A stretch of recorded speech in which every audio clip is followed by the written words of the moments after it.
भोजन हमको देवेंगा, नहीं तो तुमरा मार खाएगा। पशु पक्षी हमको देवेंगा, नहीं तो मिटाएगा। समझता है या नहीं? बुझता है? बुझता है? বুঝেছি भूलने बा বুঝতে একটা याद रखना, सब কিছু মনে রাখেঙ্গা। রাক্ষস চলে যায়। সবাই প্রথমে ভয় পায়, কি করবে না করবে ভেবে পায় না। বাচ্চারা কেঁদে ওঠে।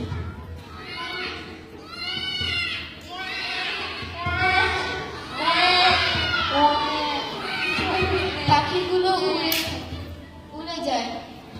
মানুষজন ছুটোছুটি করতে থাকে। সবাই বুদ্ধি পরামর্শ করতে থাকে। হঠাৎ একটি কণ্ঠে ভেসে আসে, ভাইরা আমার, আমরা অনেক অত্যাচার অবিচার সহ্য করেছি, কিন্তু আর নয়। আমাদের ভাষার অধিকার কেড়ে নিতে চেয়েছে, আমরা তা হতে দেইনি। এবার আমাদের ভাতের অধিকার কেড়ে নিতে চাই, আমরা তা হতে দেব না। যা যা কিছু আছে তা নিয়ে প্রস্তুত থাকো, বিজয় আমাদের হবে। সবাই যখন খুব ভয়ে ছিল, তখন আমাদের বন্ধু আমাদের সাহস দিলেন। রাক্ষস চেয়েছিল আমাদের গ্রামটাকে তার দখলে রাখতে,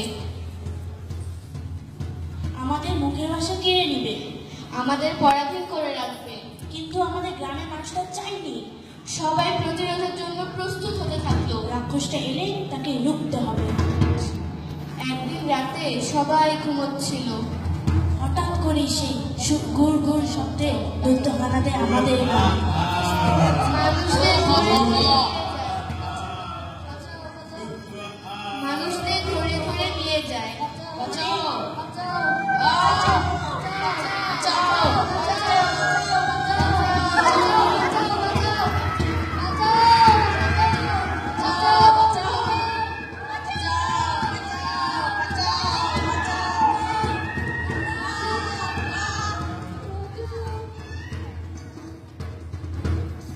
অনেক মানুষকে আমরা হারাই। খুবই দুঃসহ একটি রাত কাটে আমাদের গ্রামে। ভোরের আলো উঠলে সবাই সে কথা বারবার মনে করে। রক্ত যখন দিয়েছি, রক্ত আলো দিব।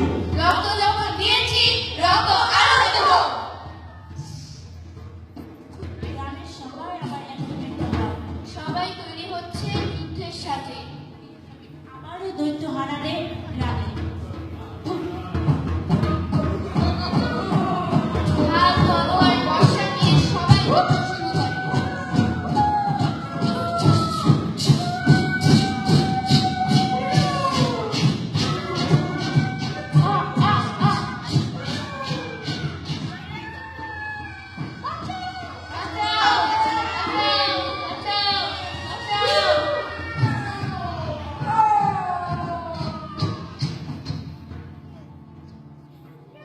একসময় দৈত্যকে পরাজিত করে আমরা আমাদের বিজয় পতাকা উড়াই।